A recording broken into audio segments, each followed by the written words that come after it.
कुछ देर की खामोशी है फिर शोर आएगा। आज कुत्तों का वक्त है कल हमारा दौर आएगा।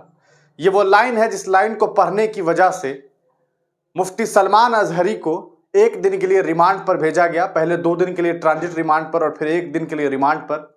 और अभी एक बहुत बड़ी खबर सामने आ रही है। जी हाँ दोस्तों, आप तमाम लोगों को बता दें, मुफ्ती साहब को चाहने वाले तमाम लोगों के लिए एक बहुत बड़ी खुशखबरी है कि मुफ्ती सलमान अजहरी साहब को बेल मिल गया है। लेकिन इसमें एक पेच भी है और एक मुसीबत भी है जो हम आपको बताएंगे। लेकिन सबसे पहले आपको बता दें कि जो मामला जूनागढ़ का था, जिसकी वजह से मुफ्ती साहब ने जो तकरीर दी थी और जूनागढ़ में जो तकरीर उन्होंने दी थी उसको लेकर के उनके ऊपर एफआईआर दर्ज हुआ। आप तमाम लोग जानते हैं कि शेर की वजह से, जो शेर हमने आपको पढ़ करके बताया कि उसमें उन्होंने कुत्ते लफ्ज का इस्तेमाल किया था। हालांकि मौजू जो था वो फलस्तीन का था, लेकिन जानबूझ करके कुछ लोगों ने इसे अपने आप पर लिया और उसके बाद उसे हिंदुस्तान के हमारे हिंदू समुदाय के भाइयों के साथ उसका रिश्ता जोड़ दिया गया उस शेर का। लेकिन मुफ्ती साहब का ऐसा कतई मतलब नहीं था।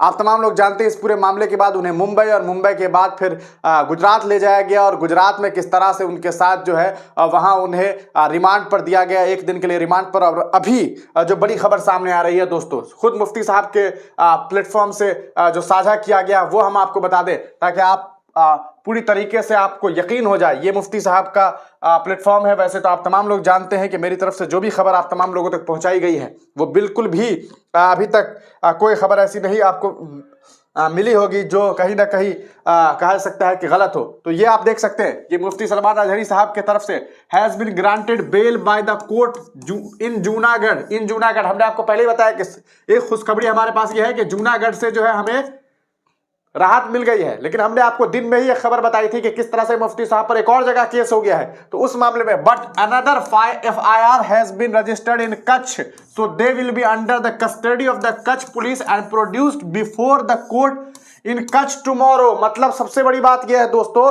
कि मुफ्ती साहब को जूनागढ़ से अब तो रिहा कर दिया जाएगा, लेकिन अब उन्हें कच्छ ले जाया जाएगा। कच्छ डिस्ट्रिक्ट में हमने आपको बताया था कि मुडासा एक शहर है, मुडासा में मुफ्ती साहब ने एक तकरीर की थी। अब वहां की एक भाषण को जोड़ दिया गया है कि कम्युनल हार्मनी के खिलाफ था। मतलब यह कम्युनल कहा जा सकता है कि दंगा करवाने के लायक था और इस तरह से कि आपसी सौहार्द को बिगाड़ने के जैसा स्पीच था। और इसी वजह से मुफ्ती साहब को अब जो है वो कच्छ ले जाया जाएगा और वहां पर इन्हें फिर वहां कहा जा सकता है कि कोर्ट में ले जाया जाएगा। और उसके बाद क्या कुछ होता है, फिर वहां से क्या खबर सामने आती है, क्या कच्छ में कल मुफ्ती साहब को जो है वो रिहा कर दिया जाता है, पहले ही बेल दे दिया जाता है, या फिर वहां पर कोर्ट कुछ और नया मसला खड़ा करती है, ये तो कल पता चलेगा। लेकिन अभी के लिए मुफ्ती साहब को बेल तो मिल गया है, लेकिन समझ लीजिए कि बेल मिलने के बावजूद मुफ्ती साहब को रिहा नहीं किया जाएगा आज। तो ये एक खुशखबरी के साथ एक बहुत बड़ी जो दुखद खबर है वो ये है कि मुफ्ती साहब को जानबूझ करके लपेटा जा रहा है, ऐसा लग रहा है, क्योंकि लोग अब यही आरोप लगा रहे हैं कि इस तरह के मामला थे। अब मुफ्ती साहब के पास जो है वो 2 रास्ते हैं।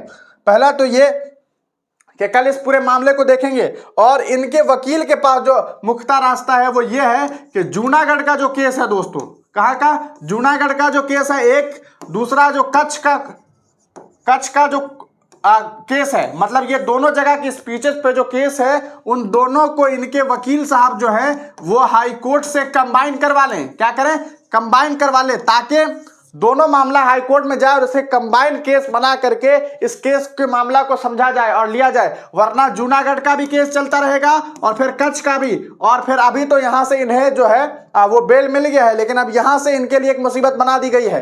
तो कहीं ना कहीं एक ट्रैप जो है वो उस ट्रैप में फंसाने की कोशिशें हो रही है। तो ये एक बड़ी खबर सामने आ रही है, हमने अभी आपको सूचित कर दिया है। बाकी और भी इस तमाम मामले से रिलेटेड, मुफ्ती साहब से रिलेटेड जितनी भी खबरें हैं हम आप तक पहुंचाते रहेंगे। तब तक के लिए आप तमाम लोग हिंदुस्तानी मीडिया को सब्सक्राइब किए रहे और हमारे साथ बने रहे। आप तमाम लोगों को बता दें, इस पूरे प्रकरण के बाद आपको मैं बताऊं कि सोशल मीडिया पे लोग क्या कुछ लिख रहे हैं। आप देख सकते हैं कि अल्हम्दुलिल्लाह मुफ्ती साहब के लिए खुशूसी दुआ की गई।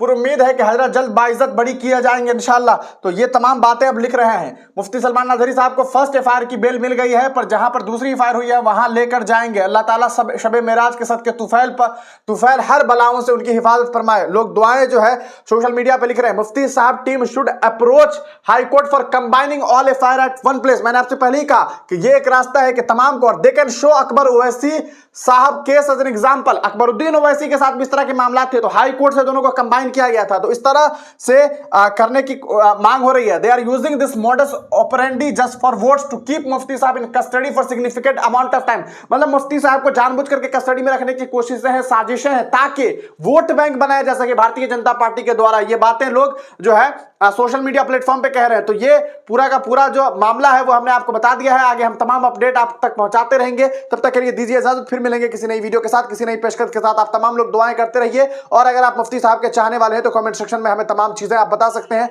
और उनके लिए आपकी क्या सोच है और क्या राय है। क्या आपको लगता है कि भारतीय जनता पार्टी की साजिशों का शिकार मुफ्ती साहब हो रहे हैं? तो कमेंट सेक्शन में अपनी राय दीजिएगा। तब तक के लिए दीजिए इजाजत, फिर मिलेंगे किसी नई वीडियो के साथ, किसी नई पेशकश के साथ।